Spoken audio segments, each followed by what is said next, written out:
In my 3rd year as Leo's secretary, he got engaged. His fiancée demanded that he fire all his close female staff. My name was on the dismissal list. As compensation, he set me up on a blind date with his brother. He's richer than me, well endowed, and great in bed. He just has a kid. If you don't mind, why not meet him?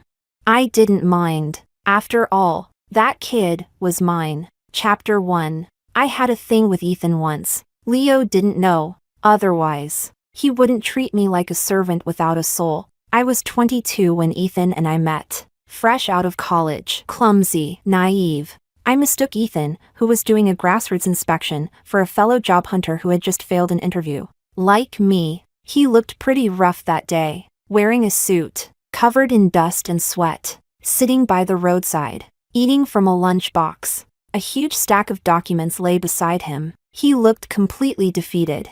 I had just been rejected from a job and was drowning in emotion, so I bought 2 boxes of braised pork with double meat and handed him one. Here, eat this, I said. Yours is all vegetables, not enough to fill you up. His box was filled with wilted greens and dry meat shreds. I sat 3 feet away, heart aching, imagining how miserable I'd be if I couldn't find a job either. Would I end up sitting on the street, hoping someone would pity me with a meal?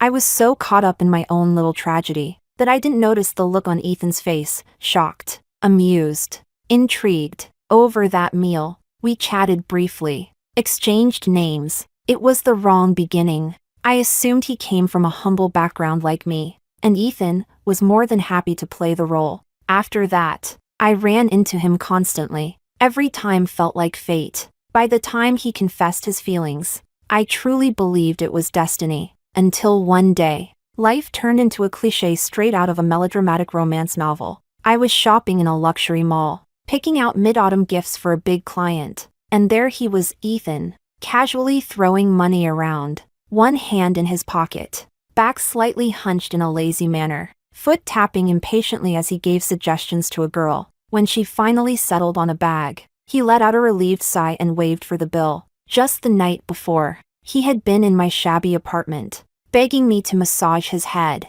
complaining about his boss and the pressure at work. I thought long and hard. Should I keep pretending to be in love?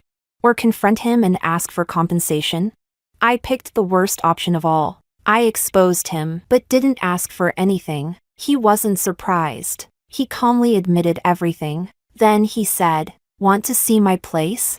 His real place, a mansion so big, I'd have to start earning from the Qin dynasty to afford it. In his study, I saw piles of project documents. Turns out, this prince wasn't just rich, he was responsible, too. He had been at the port overseeing a major family investment. There had been issues. In the middle of summer, he had rushed to the site with engineers and blueprints in hand, investigated the faults, revised the plan, allocated resources. The record keeper wrote down pages of meeting minutes. No one expected the heir himself to show up at a construction site, so no one had prepared lunch. When it was time to eat, Ethan sat on the curb with the files, reviewing data while waiting for updates from his team. That's when I walked into his life, and I laughed at myself later, how blind I had been. Didn't even recognize the luxury watch on his wrist, or the custom-tailored suit he wore. He asked me if we really had to break up. He said,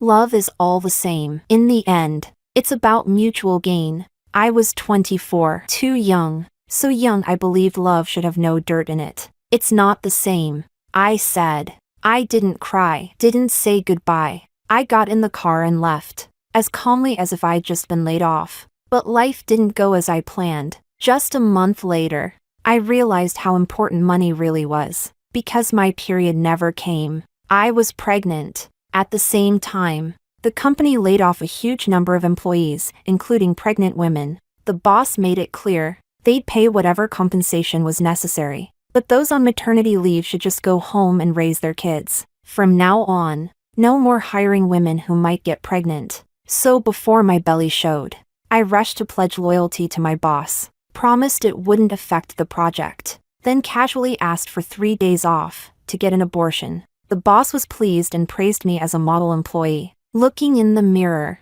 I didn't feel human, more like livestock. My coworkers talked behind my back. I had nothing to say. I scheduled the abortion and headed to the hospital. Ethan's bodyguards intercepted me by car. Ethan was abroad. That night, he flew 6 hours straight back to the city. He wanted me to keep the child. The deal he offered was generous. I agreed, to avoid developing feelings.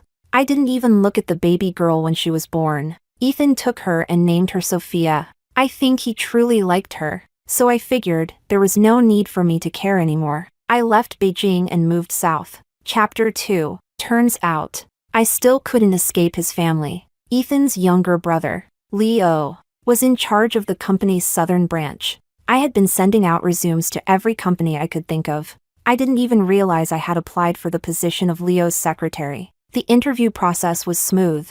No hiccups. Before I knew it, I'd become Leo's executive assistant. I managed his daily schedule, sometimes fetched coffee or brought him tea. When the chief secretary was away, I'd even handle key clients. Most of the time, I didn't have to travel with him. Overall, the tasks were scattered but not too exhausting. The salary was excellent. With the money Ethan had given me, I'd already bought an apartment, and this job could have given me a stable life. Until Leo's fiancée messed it all up. Amelia? Amelia? Leo tapped the desk. Takes you that long to think about it? Don't like the guy? He smiled, but there was displeasure in his tone. I calmly organized his schedule and slid the planner to him. You have a meeting from 11 to 11:30. Lunch with President Lee at noon. He just had some good news. So I've prepared a gift for you to bring. From 2 to 4, there's a golf session. But President Jean also invited you horseback riding. The times clash, you'll have to choose one. At 5, you're touring the RD Center with a client, discussing the contract. Dinners booked at the Hillside Manor. Cantonese cuisine. Menu finalized. It's now 10:43. President Lee mentioned that a few other execs want to speak with you beforehand. You can meet with them now. I paused briefly, then added, as for the matchmaking with your brother, I'll pass. Leo leaned back in his chair. He tapped his foot, spinning lazily, stared at me for a while, as if deep in thought. TCH. He gave a half smile. Amelia, are you hiding something from me? I said, I know your brother. Saying we dated would be too much. No one in his family or mine ever knew, so I wouldn't call it a relationship. Oh, you know him? He nodded slightly, then his foot suddenly froze mid-tap. He squinted at me, inhaled, and said firmly, No, you were with my brother, weren't you? Even though I was used to the condescension of men in power. That word, with, still stung. I answered, yes. He stood up quickly, grinning, and guided me to the couch, poured me a cup of tea, extra friendly. Come on, sit. Tell me, do you know who the mother of his daughter is? We've all been trying to figure it out. My brother hates kids. If he kept that one, he must have really liked the woman. You've been with him, spill it. Who did he love most? Who was it? Was it the girl he was willing to go shopping with? Or was she just another woman in his life? I pressed my lips together. I don't know who he loved most. But it wasn't me. Leo laughed aloud. Sounds like someone's still salty. But my brother's not stingy. Maybe not with others, but when we were together, we lived in a rented apartment. Leo froze, staring at me like he'd just heard the wildest thing. Where did you live? He repeated himself. In a rented place? He let you live in a rental? I gave a quiet smile. Not exactly. I rented it myself. He didn't live with me. Damn, he didn't even help with rent? That's low. Leo smoothed his jacket and began pacing, sneaking glances at me now and then. Didn't think you were the sentimental type. Amelia. With your looks, he could have at least given you a condo. Why didn't you just leave him? He was appraising me. In the past, I might have cussed him out for that. But I kept my expression calm, lowered my stance. I was young and foolish. Then I joked lightly. Since I gave so much, how about adding a little extra to my severance pay? There was a knock on the door. Someone poked their head in. Boss. The meeting's about to start. Leo nodded, adjusted his suit. I quickly stepped forward and held the door for him. He picked up his folder and walked past me. You're not getting laid off. Get back to work. Chapter 3. What a pity. I was hoping to squeeze out a bit more severance. Now I'd have to resign on my own. Leo's fiancée had recently become quite the celebrity around the office. Word had it she was the granddaughter of some powerful figure in Beijing, with wealthy parents to match. With a background like that, of course, her temper was no less impressive. After their engagement, she demanded Leo fire all his close female subordinates. Leo had 2 chief assistants, one male, one female, his right and left hands. The female chief was highly competent, and Leo managed to keep her. But those of us beneath them, executive assistants like me, and even the personal life aides, weren't so lucky. Even if I wasn't fired, staying would have been asking for trouble. It'd only be a matter of time before Madame suspected something. I returned to the office, just in time to bump into colleagues from other departments, dropping off documents for approval. Seeing me, they all gave me sympathetic looks. Amelia, let's grab dinner when you leave. Yeah. I pulled out my chair and slumped over the desk. Earliest is next month. Still need to go through the formal process. Process? You don't need that if you're being let go, right? I'm resigning, I said. Boss doesn't plan to fire me. Anyone got a resignation letter template? Thank you for the opportunity. Due to personal reasons, I have decided to resign. I hit send, pushed away the keyboard and took a deep breath. Then Leo's words echoed in my mind. He must have really loved that woman if he decided to keep her child. I still don't know what Ethan really felt about me. When I was working in Beijing, the apartment I rented was in one of those starter complexes full of young migrants. Everything was available nearby, but it was chaotic, filled with all kinds of people. That's where I experienced a lot of firsts. First time being followed. Then, first time someone tried to break into my home. That night, I was sleeping lightly. A buzz from my phone jolted me awake. The peephole camera system was sending an alert. A suspicious person had been lingering at my door. On the screen, a man was wearing a mask, hat, and gloves. His face was obscured, and his build was hidden by oversized work clothes. He picked the lock quickly and expertly.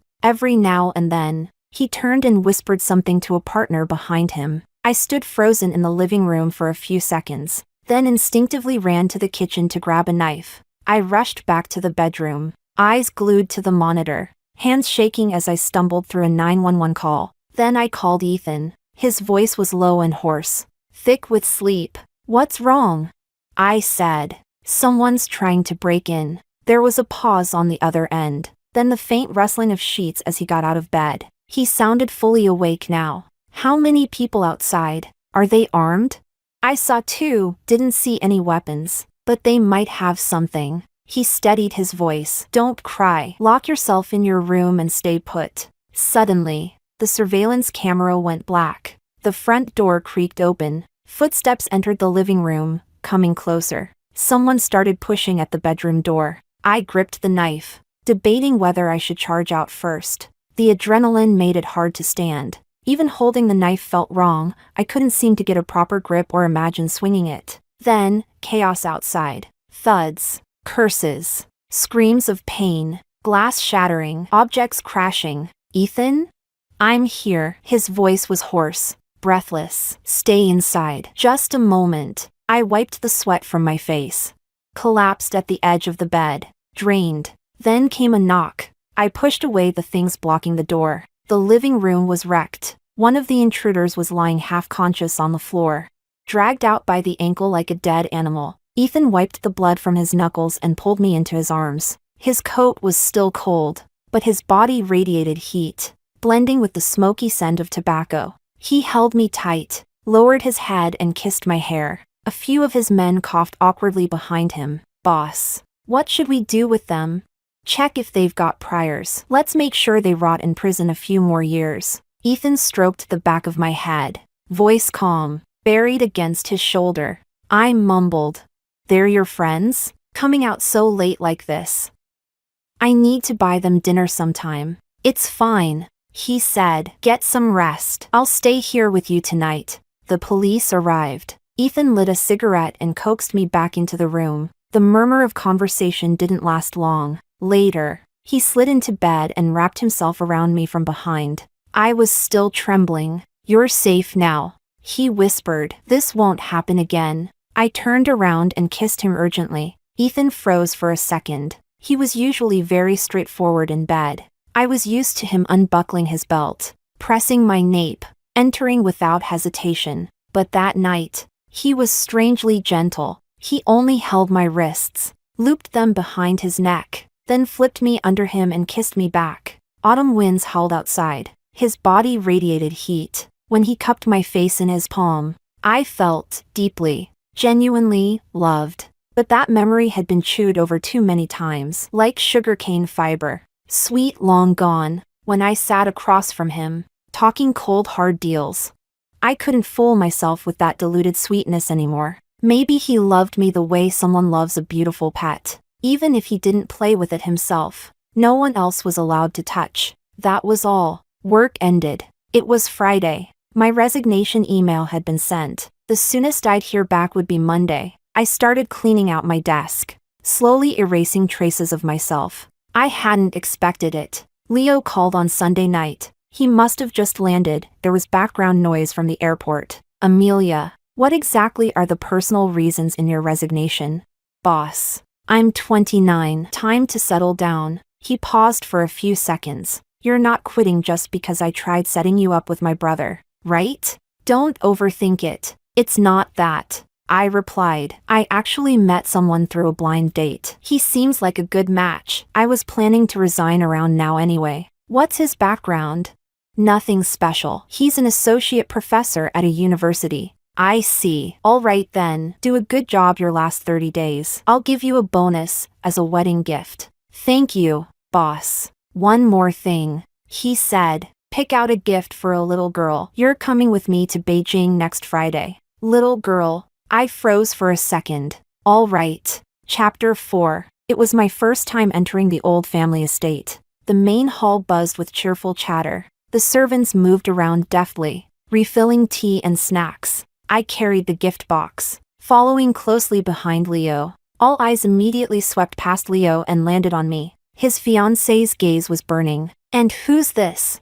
She forced a smile that didn't reach her eyes. Staring me down, Leo casually squeezed in beside the old lady, completely unfazed. Just a secretary. I asked her to pick out a gift for Sophia. She's only here to drop it off. The crowd visibly relaxed. I bowed politely several times and handed the gift box to a servant. Boss. I'll take my leave then. He lifted his hand dismissively. Just as I turned to go, I locked eyes, unexpectedly, with a little girl standing on the staircase. She looked about 5 or 6. Wearing a wine-red plaid cape dress, hopping along the curved staircase. Behind her stood a man, eyes lowered, no jacket, just a shirt with sleeve garters clipped to his biceps. His sleeves were half-rolled, revealing lean, strong forearms. With 2 fingers, he gently tugged at her collar, keeping her steady. Something inside me shivered. The girl stared back at me. Then, suddenly,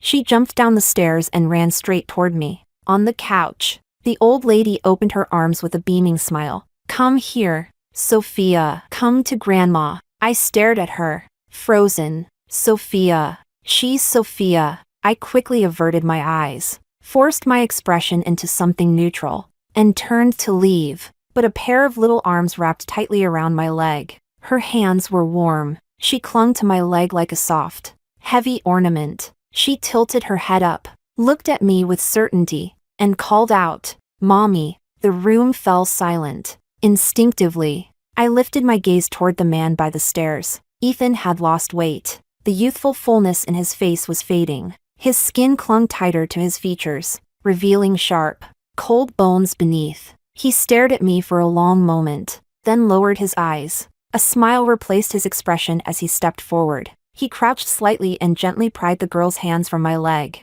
He didn't dare use force. Sophia, still clinging to me, was peeled away, only to latch back on like an octopus. Sophia. Ethan's voice turned stern. Be good. Don't bother the lady. Sophia hesitated, then said again, Mommy. On the sofa. Leo nearly popped his eyes out. Ethan's face darkened. Without a word, he scooped her up. Apologies, he said steadily, holding the girl with one arm. She's never met her mother. It's easy for her to make mistakes. I finally came to myself and nodded.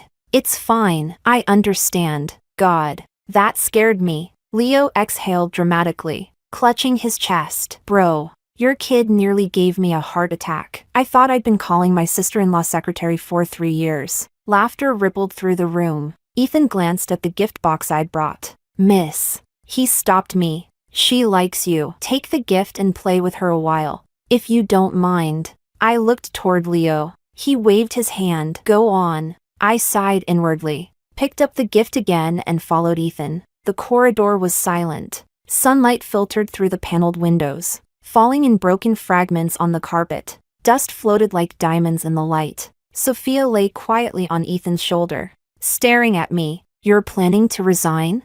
Ethan asked. I nodded. There's no severance if you resign voluntarily. I know. After all these years working your way up, you're walking away from the money just for pride? It's not that, I said. He stopped walking, turned slightly to look at me, one arm still holding the child, muscles flexing under the weight. Then why resign? This job isn't busy, but I have to be on call 24/7. I want to make more time for family. His fingers curled, tendons shifted slightly beneath the skin. For family. He repeated it flatly, then continued walking. Are you dating? Yes. Bring him around. Let me vet him for you. That's not necessary. I smiled. He's just an ordinary guy, not someone who'd impress you. He shot back. And ordinary guys impress you? You didn't tell me you were a prince when we were together either. That silenced him. The corridor turned a few times. He knelt to set the girl down and pointed to the indoor playroom. Daddy has something to do. Go play for a bit. All right? Sophia picked up her toy box and walked away, glancing back at every step. Silence returned to the hallway. The early autumn air was cool, but the sunlight was perfect. Ethan leaned against the window and took out a cigarette. He fumbled through his slacks several times, irritation lining his brow. I pulled out a lighter and cupped the flame, lighting it for him. In the rising smoke, he paused, momentarily dazed. When did you learn to smoke? I don't. I replied. Leo always loses his lighters. I carry one for emergencies. I stepped back, keeping a respectful 3-foot distance. Amelia, he suddenly called out to me. I've always wondered why you left so decisively back then. Was it just because I lied to you about my background?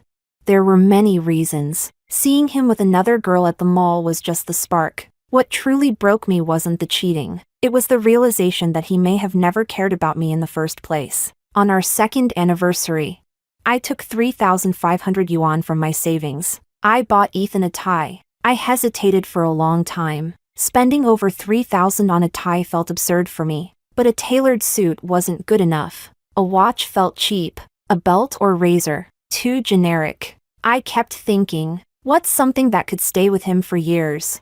He wore suits a lot, so a good tie could be used on many occasions. I gritted my teeth and bought it, carefully boxed it up, heart full of anticipation, and gave it to him. Ethan said he loved it. That night, he used it to tie my wrists, tight but not painful. After that, I never saw him wear it again. The tie, still in its box, was casually tossed on a liquor shelf. He kept wearing his own. I told myself, maybe he just didn't have any important events. After all, a 3,000 yuan tie wasn't necessary for daily work. He might as well have been poor. The moment I found out his true identity, I felt relieved. He didn't like my gift because it wasn't good enough. Not because my taste didn't suit his. Makes sense. With his wealth. If he wore a tie I gave him to a gala, people might wonder if he'd gone bankrupt. But he could have pretended. Just fake it a little, for my sake. It hurt that he didn't even bother. And the night someone tried to break into my place, if the roles were reversed, if he were the one being stalked and almost broken into, I'd give him money. I'd help him move somewhere safer, better, even if I didn't have much saved. Giving him 800 or 1,000 a month wouldn't be a problem. But he didn't. Not a word about helping. He only told me, it won't happen again. Don't worry. But will it happen again? Who can say? I wish he had been broke. If he couldn't help me, That would have made sense. But he wasn't. He had power, wealth, everything. He could throw around hundreds of thousands buying bags to impress girls at the mall, but wouldn't spend a dime on me. How else could I feel?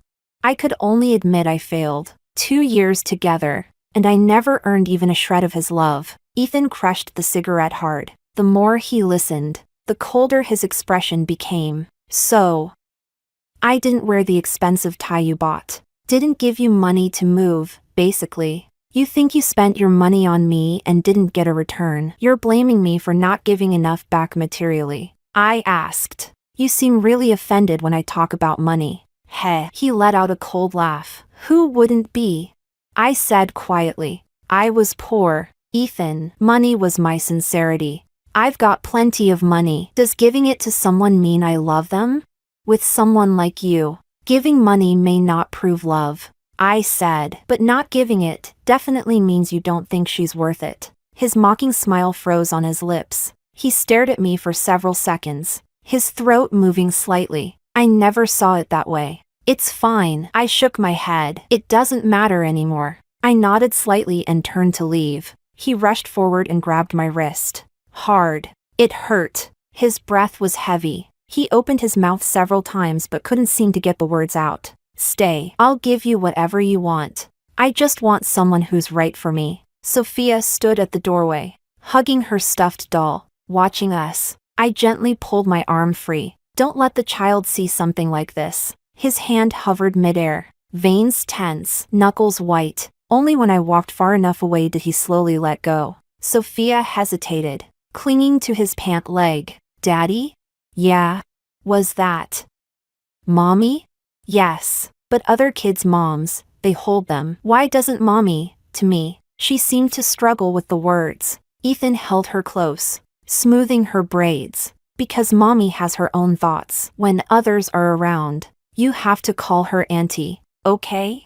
Okay. Chapter 5. There were still 2 weeks left before my handover at work would be complete. Leo had stopped assigning me new tasks. After being so busy for so long, the sudden emptiness felt unsettling. I was updating my resume while maintaining contact with my blind dates. Ryan was the one I felt most satisfied with. He was a university lecturer, specializing in physics. Years of teaching difficult students had shaped a gentle temper in him. He was 3 or 4 years older than me. He'd been married once, his wife had passed away. Since it wasn't his first marriage, he didn't mind that I had a child. We had dinner plans tonight. I was sending out resumes from my desk and chatting with an HR rep until the end of the workday. The moment the clock passed 6, I grabbed my bag and got up. As I stepped out of the office building, I spotted Ryan from afar, standing beneath a tree with flowers in his arms. He didn't move when he saw me, tightening my coat. I called out, "Why are you standing so far away?" "Didn't want your coworkers to see me. In case you didn't want them to know." He handed me the bouquet and asked, "The restaurant isn't far. Want to walk a bit? The view by the river's pretty nice." It really was. Waterbirds scattered, circling above the islets, breathing in the chilly evening air. The walk felt pleasant. Ryan kept glancing back with a slight frown. I followed his gaze. "What is it?" "Feels like someone's watching us," he joked. "Maybe someone wants your WeChat." Everything behind us looked normal. I reassured him. "I didn't notice anything. I'm usually sensitive to being followed. It's probably nothing." Ryan nodded. "We're almost there. Let's cross." He loosely curled an arm behind me and began telling me amusing things from his university. It was rush hour, cars moving nonstop. Suddenly, he jerked sideways with a muffled groan. He bumped into me, making me stumble a few steps. A motor scooter crashed right in front of us. Several lean young guys got up from the ground, brushed themselves off, and took off with the scooter in a flash. Ryan clutched his arm, slightly hunched. He'd been hit. Snapping out of it, I helped him over to the roadside to sit. "Don't move. You might have hurt a bone. We need to go to the hospital." All the taxis were full. Thankfully, I found a nearby rideshare. His face was pale, beads of sweat on his forehead. "Could you hold my hand?" I called traffic police while crouching down to wipe his sweat. He leaned his head on my shoulder and took a deep breath. The registration didn't take too long. After a CT scan, They confirmed his left elbow was dislocated. They reset the joint right away, but he'd need to wear a cast for several weeks. My mood was heavy. Ryan gave a helpless smile. I'm not dead yet, but I won't be able to walk you home tonight. I'll take you home instead. I said, I'll make dinner. He paused slightly, then nodded with hesitation. Ryan lived in a residential complex for university staff. The apartment was spacious, neat, and minimalistic, even though it was his own place. He looked stiff and awkward watching me bustle around. Dinner was simple, no matter what. He wouldn't let me do the dishes. We talked until late into the night before he finally walked me out. Being with someone like him felt easy. Decent social status, stable job, working in the system. Even if we had conflicts after marriage, he'd think twice before creating drama. As I walked toward the parking lot, I weighed things silently in my mind. I didn't notice the shadowy figure in the black car nearby, watching. Chapter 6. The next day, I went to work as usual. Life had gotten busier than before. Ryan had his leg in a cast and could only order food online. Every day, I brought him a meal and checked on his injury. 6 days left until my resignation. I overheard from other colleagues. The headquarters in Beijing had sent someone over for a 3-day inspection. Ethan was here, too. Sure enough, I'd been pushed to the sidelines. I was the last to know. I was helping the new secretary with the final handover. A little absent-minded. My phone buzzed. A message from an unknown number. Come to the VIP lounge on the 43rd floor, or I'll come to you. Ethan. The new secretary looked at me hesitantly. Hey, if you're busy, I can come back later? Sorry, I have something to deal with. Look over these first. I handed her the compiled work records, all neatly organized. The 43rd floor lounge. He was here, though I wasn't sure if Sophia was, too. I shook off that flicker of longing. We hadn't even seen each other that many times. The elevator dinged to a stop. No one was there. I knocked on the door, heart uneasy. It opened a crack immediately. The lights were off. I stepped inside, feeling along the wall for a switch. Suddenly, an arm wrapped around my waist and pulled me into an embrace, pinning me against the door. My cheek pressed against the cold surface. The breath behind me was hot and erratic, reeking of alcohol. He spun me around, struggling to stay steady. I raised my arm to block him, putting a fist's distance between us. That seemed to provoke him. He grabbed both my wrists, raised them above my head. My blouse was tugged loose, slipping from beneath my skirt. His hand slid in effortlessly, wrapping around my waist. His palm was burning. His kisses were messy, uncoordinated. I turned my head, gasping for air. He let go for a moment. Just as I caught a few breaths, he kissed me again. In the dark, we were both out of breath. His voice was hoarse. Who have you been seeing lately? That question. He must have known I'd been going to Ryan's place. The first thing that flashed in my mind was that car accident, not serious, but not minor either. You followed me? I clawed my thoughts out of the haze of oxygen deprivation. Was Ryan's injury your doing? His hand on my waist suddenly tensed. He froze, swallowing hard. I didn't, he said. You think I did that? I fell silent. The words had slipped. I immediately regretted them. Ethan wasn't that kind of person. You'd suspect me over him? He gets a minor injury and you're that worried? Holding his hand to comfort him, wiping his sweat, letting him lean on your waist, visiting him for a whole week. Amelia, you used to do all that only for me. He took several shaky breaths, his voice cracking with emotion. And now you think I'd hurt someone? Have I ever done something like that? If I really made a move, no man around you would be left standing. He was too close. When his tear hit my cheek, it still carried the warmth from beneath his eyes. Ethan could hold his liquor, but when he drank, it always showed on his face. Drink a little more, and he started becoming clingy and irrational. I braced myself against his shoulder, trying to calm my pounding heart. My voice trembled beyond my control. You know that was in the past. I said it slowly, word by word. He's someone I'm seriously considering marrying now. Is it wrong for me to take care of him? His knuckles cracked. He clenched his jaw, breathing heavily and unevenly, as if the alcohol had short-circuited his logic. He muttered again and again. You used to only be good to me. I gathered myself and pushed him away, then turned on the lights. One by one, the lamps lit up. Light flooded the entire suite. He staggered back from my push, landing on the sofa with his body tilted backward. His shirt was partly undone, buttons misaligned. The leather cuffs hugged his arms tightly. One leg curled up lazily. There was nothing hiding his mess. I'm not just good to you, I said. I'm good to my partner. Understand? I looked at him. Compared to his disheveled state, I felt like I was standing above it all. Ethan, there's nothing between us anymore. He stared at me in silence. Neither of us spoke. I looked away. Get some rest, and don't drink so much next time. I'm leaving. Just as I turned to open the door, he croaked out, voice rough and shaky. Amelia, happy birthday.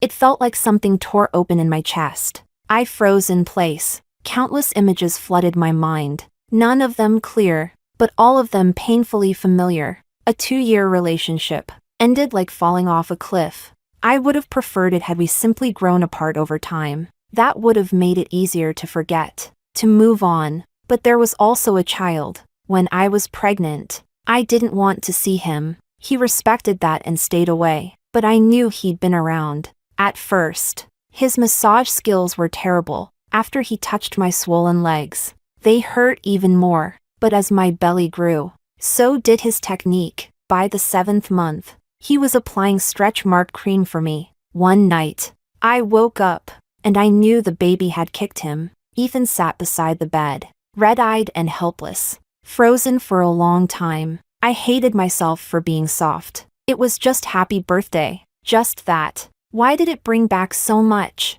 I slowly crouched down, covering my face. Footsteps approached. Quiet. He knelt down behind me and wrapped his arms around me from behind. Ethan, I whispered, just this once.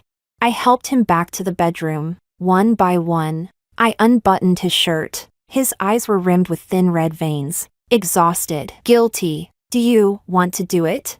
His voice was still hoarse. He pressed his hand over mine, stopping me. Not now.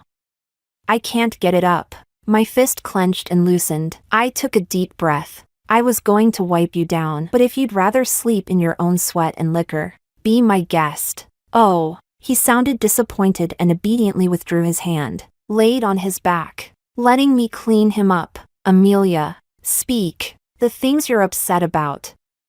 I can explain.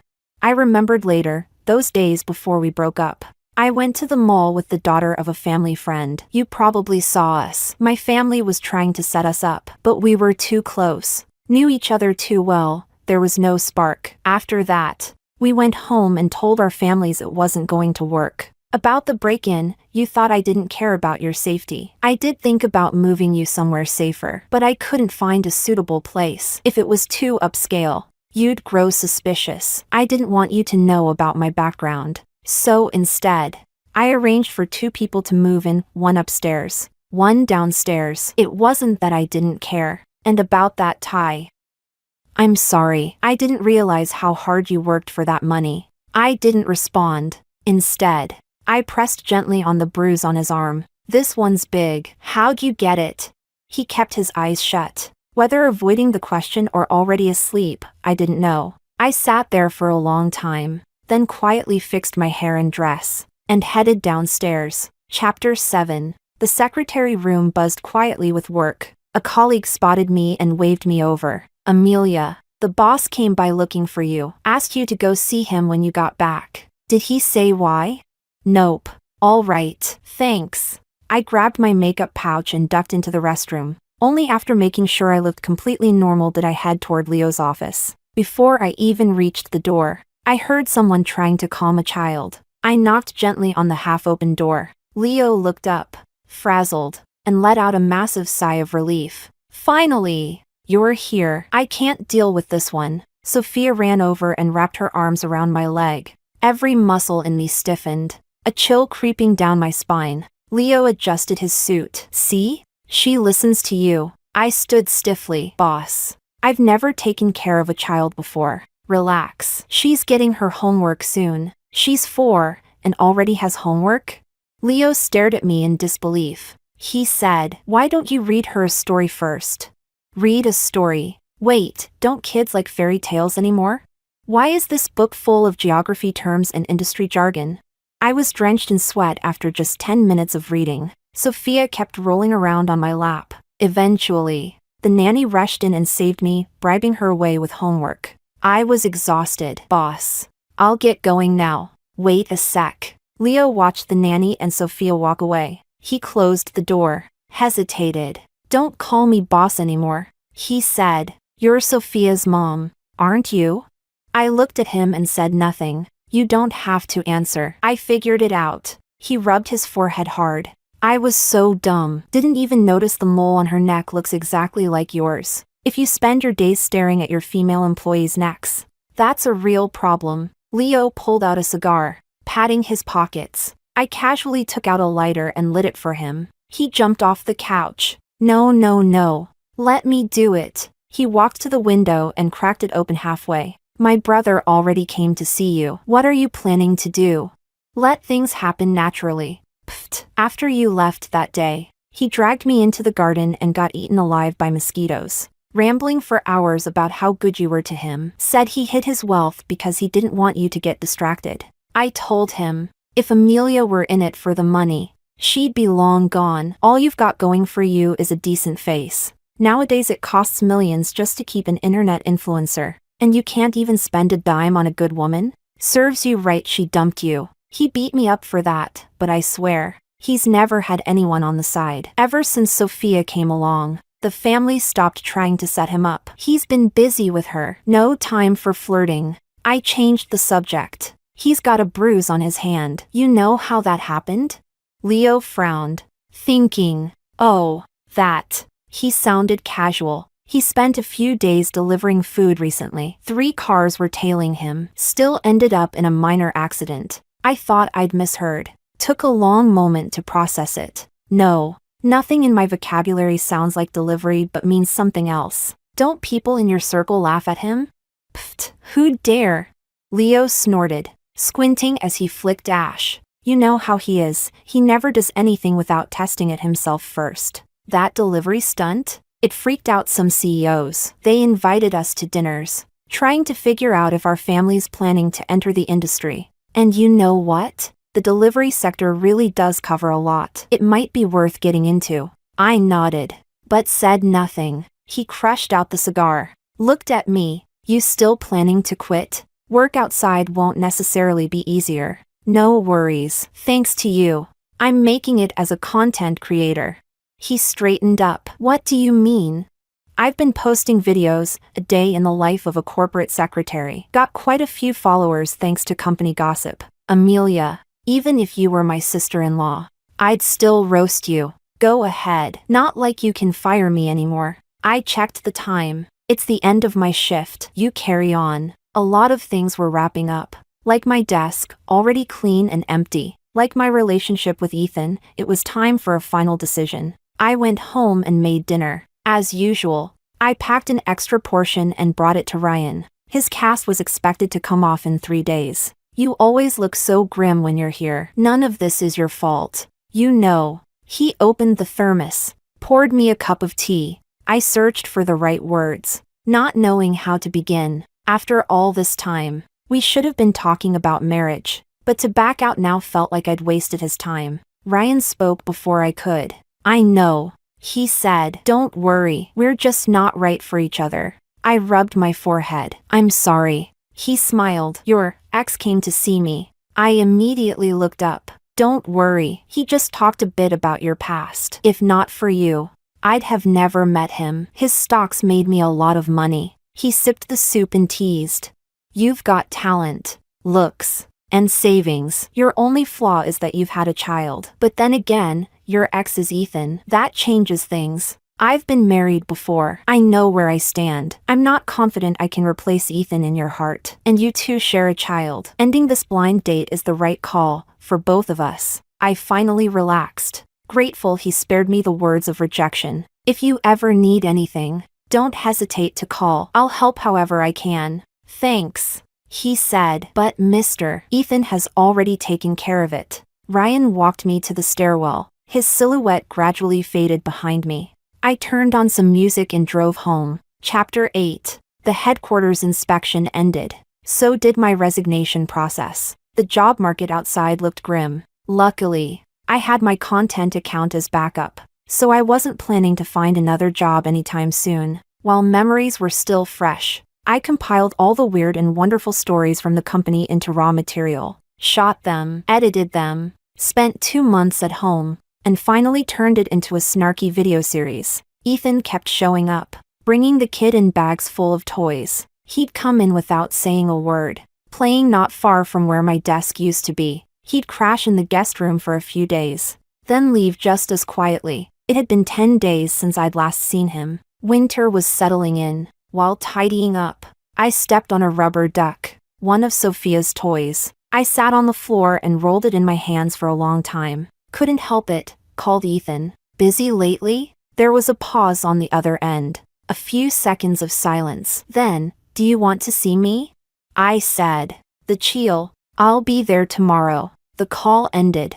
I changed out seasonal clothes, cleaned out the closet, tons of stuff to throw away, put my phone down and kept organizing. By the time I finished cleaning, it was almost 10 p.m. Early winter. The chill had started to creep in. The heater wasn't on yet, but the later it got, the hotter I felt in bed. I jolted awake, aware of an unfamiliar warmth beside me. Tried to move away, but his arms only tightened. His lips trailed damp kisses along my neck. Amelia, wish me a happy new year. You're crazy, I murmured. It's only November. What's your rush?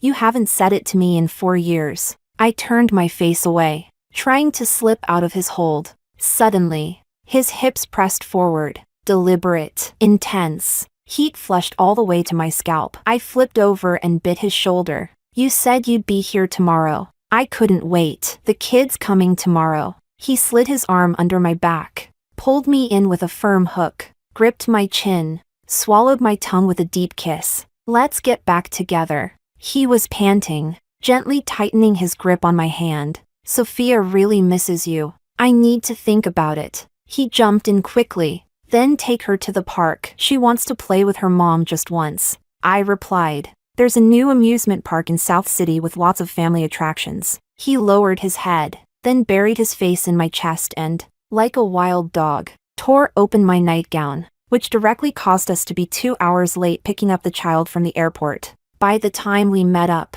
the nanny van had already entered the city. Sophia wore a gloomy expression and said nothing. Ethan rubbed his nose and reached out to hold her. Sweetie, Daddy will redo your braids. Make them extra pretty, and then we'll go have fun, okay?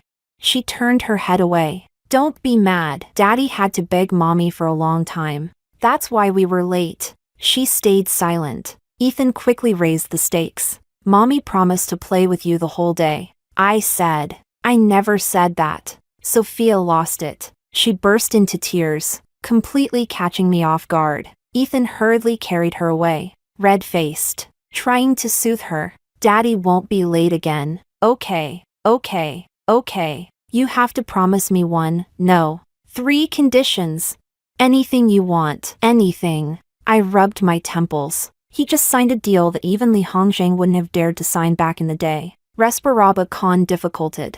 Apretando suavemente mi mano. Sofía te extraña mucho. Tengo que pensarlo. LSE adelanto enseguida, entonces la vala al parque. Solo quiero jugar una vez con su mamá. Respondí. Hay un parque de atractions nuevo en la zona sur con muchas actividades familiares. Agacho la cabeza. Luego hundió la cara en mi pecho y, como un perro salvaje, desgarró mi camisón. Eso hizo que llegáramos 2 horas tarde recoger a la niña en el aeropuerto. Cuando finalmente nos reunimos, la furgoneta de la niñera había entrado en la ciudad. Sofía tenía la carita quedo y no decía ni una palabra. Ethan se frotó la nariz y extendió los brazos para abrazarla. Cariño, Papa te va a volver a hacer unas trenzas bien lindas. Y luego vamos a divertirnos. ¿Sí?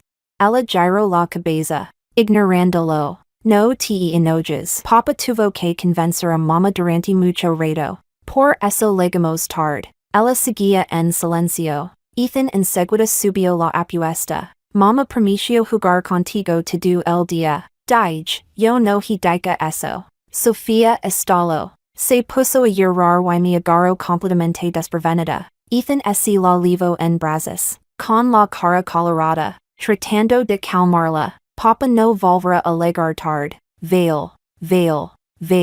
Tienes que prometer una cosa, no. Tres cosas. Lo que quieres to do. Me frot los scenes. Acaba de firmar un acuerdo que en el hongjiang se habría atrevido a firmar en su época. After much coaxing, we finally managed to get her to the amusement park. Ethan looked exhausted. His eyes blank and unfocused. A cotton candy stick appeared in front of me. Sophia, still wiping her eyes, held it up high. For mommy. I crouched down a little, hesitating for a moment. I tried to pick her up. You wouldn't guess from her size, she's surprisingly heavy. Ethan quickly stepped in. You can't just lift her like that. I'm done. She's too heavy. Go get me something to drink. He whispered. Don't let her hear that, she'll throw a fit. I fell silent immediately. Ethan went to line up for drinks. I held Sophia's hand and sat with her on a bench under a tree. Why did you know I was mommy the moment you saw me? The moment? It wasn't the first time, she said, waving her hands. Daddy has lots of pictures of you. He shows me every day. And we came here once too. Daddy said it was a secret, that we couldn't bother mommy. I couldn't help a small smile. When did you come? When I was little. I don't remember when. And weren't you mad that mommy wasn't with you? She looked at me, swinging her legs, and thought for a long while. A little bit. But I love you. Ethan walked over with a paper bag and handed me a cup. He was just about to speak when he saw my expression and paused. What's wrong? I grabbed his sleeve and wiped my eyes. Nothing. Let's go. There's still a lot left to do. He looked at me for a moment, then took my gloved fingers and kissed my knuckles. Sophia burst into laughter in front of a costumed mascot. In that moment, happiness felt so close. I said, getting back together might not be such a bad idea.